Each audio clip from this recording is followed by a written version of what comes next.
All right, BazelCon, we need to talk about how your monorepo breaks the IDE, my IDE.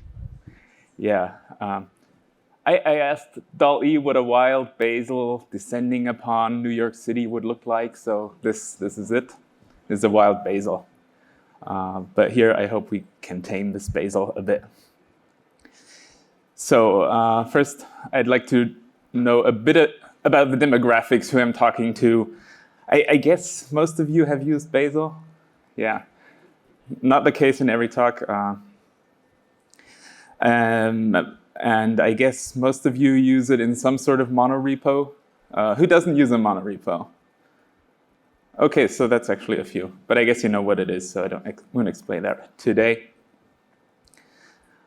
But so everyone else who uses a big monorepo, your fault. Yeah, short intro. I'm Justin. I joined JetBrains about 6 years ago. Most of this time I've worked on Scala, specifically build tool integration, SBT, into the Scala plugin for IntelliJ. And thinking back a bit about what a typical SBT project might look like, they're usually reasonably limited in scope. We have a few dozen modules. They're not overly large, maybe a gigabyte, and import and refresh on a smaller one might take a few seconds, on a bigger one maybe a minute. So life was good, kind of, but as you've heard before in a previous talk, maybe the projects and complexity of our code is growing, is exploding. So I'd like to know a bit about that. So most of you use some kind of monorepo, but like what sizes are you working on? So are you like in megabyte size? Like fly sized? No, I didn't think so. Okay, yeah. Or hundreds of megabytes in your monorepo? No? Gigabytes? Yeah. Tens or hundreds of gigabytes. Larger than laptop? It's a few, yeah. Okay. Good to know. So anyway, more to my tragic backstory. So I was working on the Scala plugin, but over the pandemic, I got into a bit of a rut. And I started a new role within JetBrains called what we call customer success engineering. That means I asked you, our customers, to lie down on this couch, and I asked you, what are your problems? What are your concerns? And I say, yeah, I feel you, man. So kind of a corporate therapist. But what we found out is that many of our major customers are looking into Bazel, working with Bazel, or working on migrating to Bazel. So we made this Bazel team, to better support Bazel in IntelliJ, because that has been apparently a pain point for many. And somehow I became team lead. Anyway, yeah, so you probably are familiar with why you are on a monorepo or are migrating to one. There's this long-standing promise of ascending from dependency hell, because without publishing with everything in one code base, you don't need to publish dependencies and their dependencies, and don't need to deal with cascading version upgrades, and hence no version conflicts. So, and if I get the trends from the last years right, now instead of building a monolith out of micro repositories, we now build micro services in monorepositories, right? Anyway, great. Some of your problems are now solved. And instead, we get all new problems. namely, especially with the IDE tooling, many of the long-standing assumptions we made in providing IDE support for build tools are now broken. We have no established tooling paradigm for dealing with repositories that are larger than what you would normally open in the IDE at a time. And tooling that does exist maybe feels a bit like a hack, but you be the judge of that. So I'd like to contrast side by side some of my previous assumptions about simple repositories like SPT and so on. So the project scope was usually limited, and modules were fairly large usually compared to the overall size of the repository. And the dependencies were usually binary dependencies that you pulled in from some repository, whether Maven Central, your own Artifactory, or some other artifact storage. The structure of the repository was usually somewhat static. You would define your modules ahead of time. You could read the configuration and know what the project looks like. Now, what I've heard in these large monorepos, a lot of that is a bit broken. So now some users want to work on their whole repository at once rather than just a single part of it. But others might choose an arbitrary subset to reduce the working scope. So there's no single way to import them into the IDE. Often your targets are defined to be way more fine-grained to make use of Bazel's caching. So you'll have thousands, tens, or hundreds of thousands of packages or targets. And as the IntelliJ has been made with the assumption that usually you have dozens or maybe hundreds at most. You'll not only deal with binary dependencies, but also with source dependencies, pulling in other parts of your project or external repositories.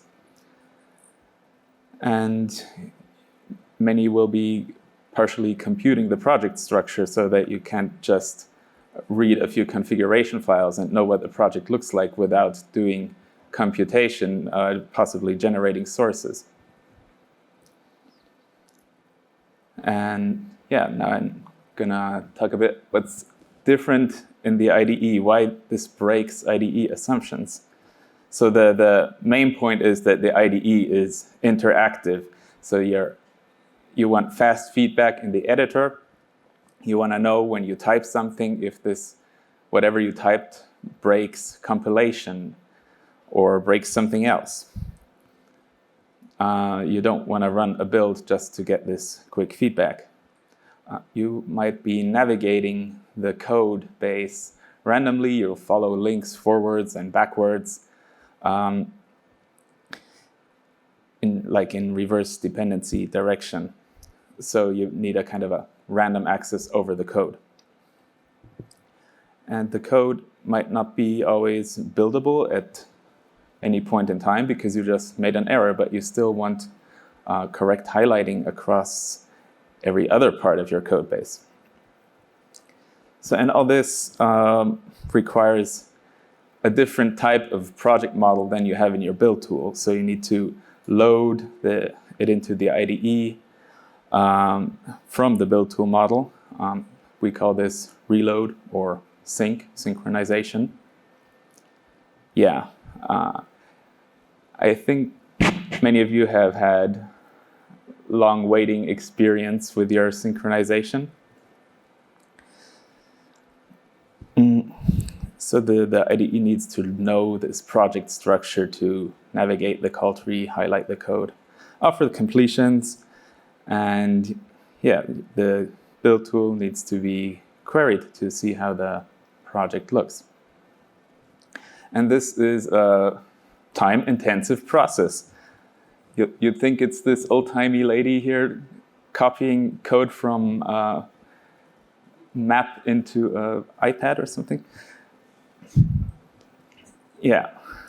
So this, and because this costs time because the project structure is not necessarily stored in a way that is easily translatable into the IDE. Rather, the tool needs to walk through the whole build graph to analyze the dependency structures.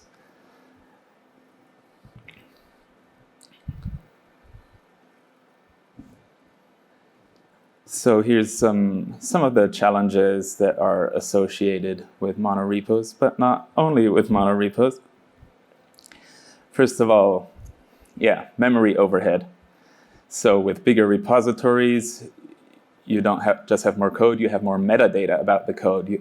You generate larger indexes, and that creates more memory overhead, yeah.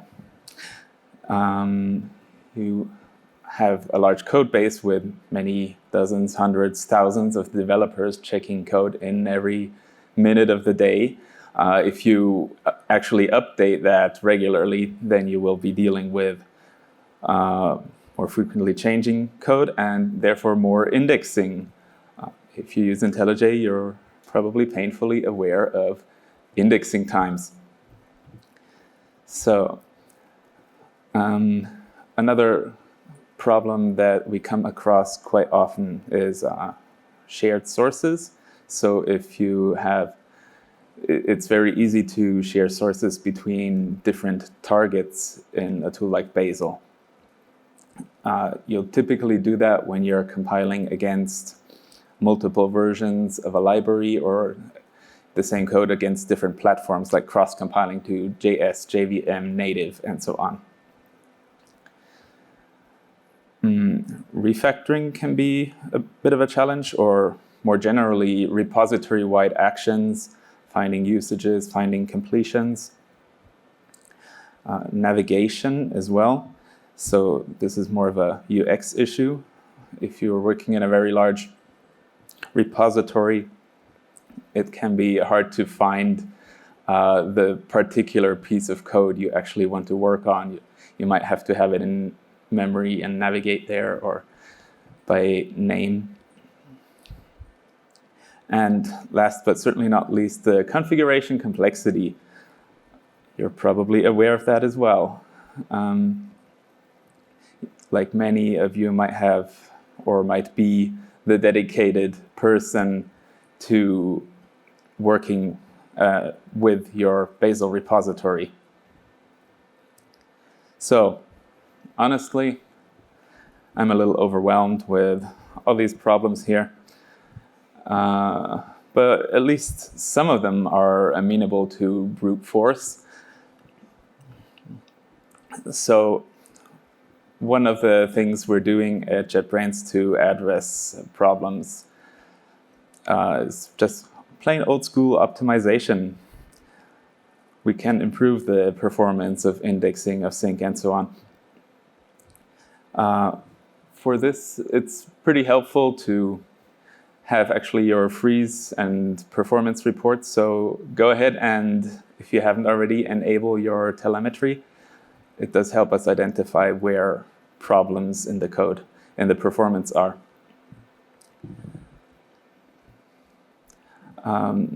Some areas that we're addressing are like UI responsiveness. So this is technically straightforward. We have to keep the UI thread in IntelliJ. You know, it's a multi-threaded Java application, free of slow operations such as I/O. Indexing might be more challenging. Some of the ideas we're following is, scaling the indexing to multiple cores, decoupling it from the project model, doing more incremental re-indexing so that the indexing doesn't have to run on your whole code base at once. Also, behind the scenes, we started to introduce a new project model. that has some performance benefits, and we're migrating build tools to that. So Maven has already been migrated, and we're looking at Bazel as well. Now, that's what we're doing internally, but as I told you, as a corporate therapist, I talk to a lot of customers and ask, how do you deal with your Giga projects? And one common idea they have is to reduce the working scope of the project. So you might not want to open your whole monorepo at once, even if it's technically possible, like if it's on the scale of a few gigabytes, that still works in IntelliJ, but rather only choose a subset. So this is already supported in the Bazel plugin for IntelliJ by the project view mechanism. Another idea is to import only a limited depth of dependencies. This is also supported by the Bazel plugin. I think it goes to level 4 or so of transitive dependencies. And another thing it does is importing and indexing only the interfaces of your dependencies. So instead of downloading the whole code and indexing all the symbols in all your dependencies code, most of the time you just want to deal with the indexes and maybe get the documentation. But you don't need to browse particular implementations.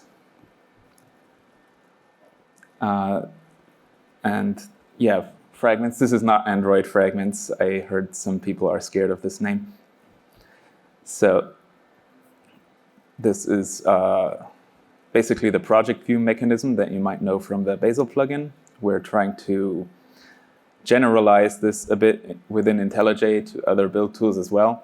So having the ability to select targets, modules, directories, subdirectories that you work with, and save the selection in a file that you can share with your team, or you use it locally. And then the IDE will only load this defined subset. Now, more ideas is to move more work to a server. So you could be pre-generating your indexes for dependencies and project on the CI, and maybe dump it in the Bazel cache and consume it from there, or have some dedicated mechanism for it. We actually have some Bazel rules in the works for this that could help you. Next approach is pre-warming the working environment, so you don't just generate the indexes or parts of the project, you actually run the IDE on the back end. We call this remote development. I know some companies have already started implementing this. This does require an amount of infrastructure investment, but when you get there, you might have a significantly shorter getting started time if you want to work on a specific state of your repository.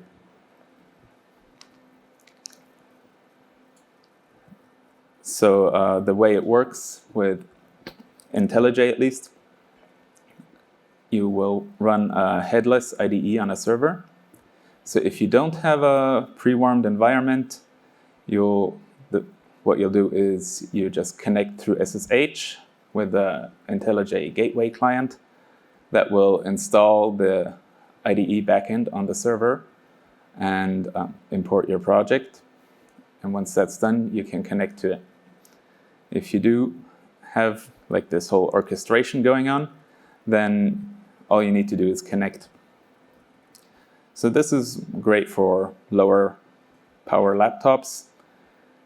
If you're, for some reason, can't use a M1 or want to work on a remote Linux machine with a lot of power, or if you have code security concerns, so you don't want to keep a lot of code on your local device, And of course, yeah, large repositories, if you don't have enough RAM on your local device, just connect to a server with, I don't know, 100 gigabytes or something. Now, when we discuss this stuff in the team, we throw around some vague ideas that we might want to work on in the future. So, for instance, there would be lazy project loading.